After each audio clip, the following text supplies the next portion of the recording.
আসসালামু আলাইকুম ওয়া রাহমাতুল্লাহি ওয়া বারাকাতুহু। সুপ্রিয় দর্শকদের জন্য আজকে রয়েছে আমাদের ঈদ ভ্রমণের দ্বিতীয় এপিসোড। আমরা ভ্রমণে কি করেছি এবং আপনারা সকলেই দেখেছেন আমাদের প্রথম পর্বে।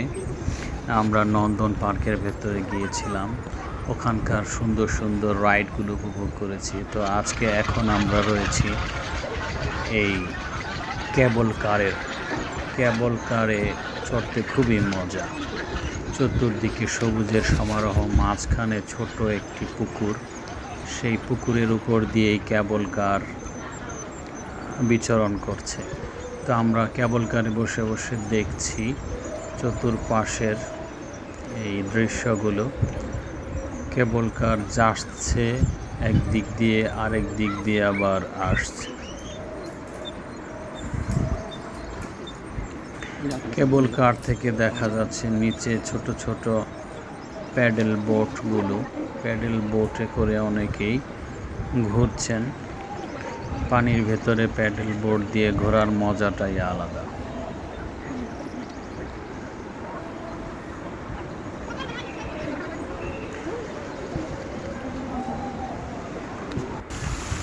এরপরে আমরা আবার আরেকটু, এখানে রয়েছে একটি সুন্দর একটি ফোয়ারার চতুর্পাশ দিয়েই ঘুরলে আসলে খুবই শান্তি লাগে, কারণ প্রচণ্ড গরম, যেহেতু গরমের ভেতরে এই ফোয়ারার চতুর্পাশটা খুব ঠান্ডা থাকে। এখানে রয়েছে কিছু ফটো ফ্রেম, এখানে বসে এবং দাঁড়িয়ে অনেকেই বিভিন্ন ভঙ্গিতে ছবি তোলেন এবং ছবিগুলো খুবই সুন্দর লাগে দেখতে। তখন ফটো ফ্রেমের ভেতরে বসে বসে ছবি তোলার এই মজাটাই আলাদা।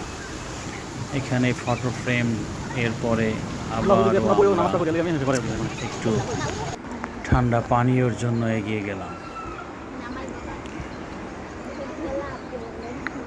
তো আমাদের যেখানে ছিলাম আমরা, তো কেবল কারে চড়ে পুকুরটাকে অসম্ভব সুন্দর মনে হয়।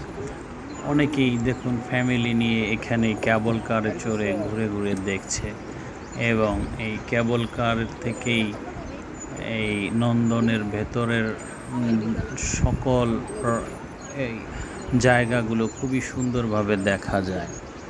এখানে এই জায়গাগুলো যেমন দেখতে সুন্দর লাগে, ঠিক তেমনি এই কেবল কার থেকে আপনার খুবই চমৎকার একটা ভিউ আসে চতুর্পাশে। দেখুন অনেকেই প্যাডেল বোটে চড়ে ঘুরে বেড়াচ্ছে। আমরাও প্যাডেল বোটে উঠব কিছুক্ষণ পরে, ইনশাল্লাহ আমরাও প্যাডেল বোটে উঠব। প্যাডেল বোটে করে এরপরে আমরা পুরোটা ঘুরে ঘুরে দেখব। রাজহাঁসটি ওই এক জায়গা দিয়ে ঘাস খায় খালি আর আড়ে।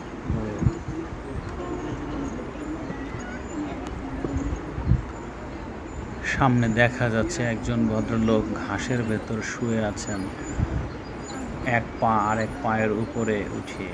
চমৎকার এই ভাস্কর্যটি দেখতে অনেকেই ভিড় জমায়। ওখানে রয়েছে কিছু রাজহাঁসগুলোর যেই শব্দ, খুবই এক্সাইটেড। অনেকেই রাজহাঁস গ্রামের বাড়িতে দেখেন, শহরের এই কোলাহলের মধ্যে রাজহাঁস দেখতে পেলে অনেকেই কাছে গিয়ে ধরার চেষ্টা করেন। তো ওখানে অনেকেই গিয়েছেন যারা রাজহাঁসগুলো ছুঁয়ে দেখতে চান। দেখুন কেবল কারে চড়ে আরও একটি গ্রুপ আমাদের পাশ দিয়েই চলে যাচ্ছে। এই ভদ্রলোক পায়ের উপর পা তুলে বসে আছেন, আমরা কেবল কারে করে ঘুরছি। আমাদের পাশেই আরও একটি ফ্যামিলি, তারাও ঘুরে বেড়াচ্ছে। এই যে এখানে প্যাডেল বোটগুলো বাঁধা, এখান থেকেই সবাই নিয়ে তারপরে প্যাডেল বোটে করে ঘুরে বেড়ায়। তা আমাদের কেবল কারের এই নির্ধারিত সময়টুকু শেষ হয়ে আসছে। আমরা কিছুক্ষণের মধ্যেই কেবল কার থেকে নেমে যাব। কেবল কার থেকে নেমে আমরা অন্য আরেকটি রাইডে চলব।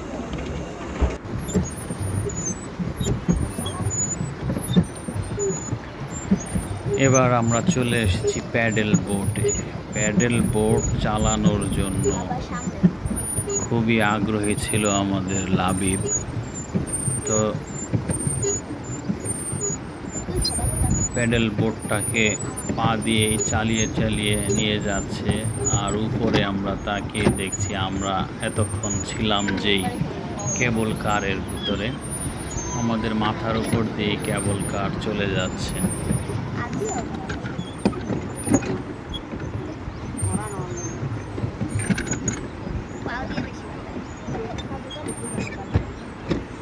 প্যাডেল বোটে করে আমরা আবার সেই ভাস্কর্যটির কাছে চলে যাচ্ছি, যেখানটাতে এক ভদ্রলোক ঘাসের ভেতর শুয়ে পায়ের উপর পা দিয়ে শুয়ে রয়েছেন। আমরা সেখানটাতে একেবারে কাছাকাছি চলে এসেছি।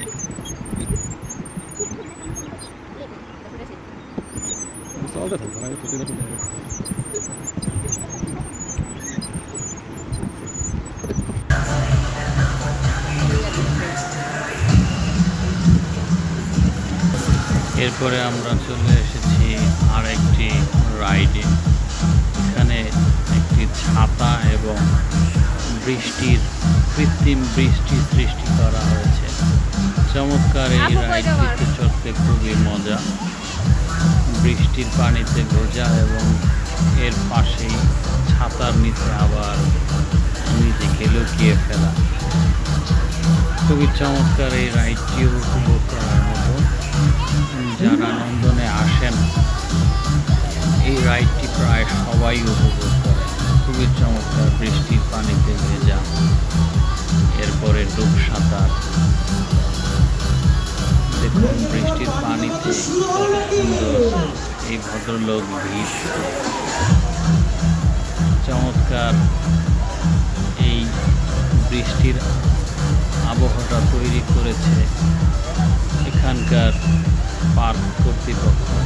খুবই চমৎকার। শিশু এবং সকল বয়সী মানুষের জন্যই এই রাইডটি চমৎকার একটি। প্রচণ্ড গরম যখন, তখন এই বৃষ্টির পানিতে ভেজার এই মজাটাই আলাদা। তো আমরাও এই রাইডটিকে উপভোগ করেছি এবং চমৎকার লেগেছে।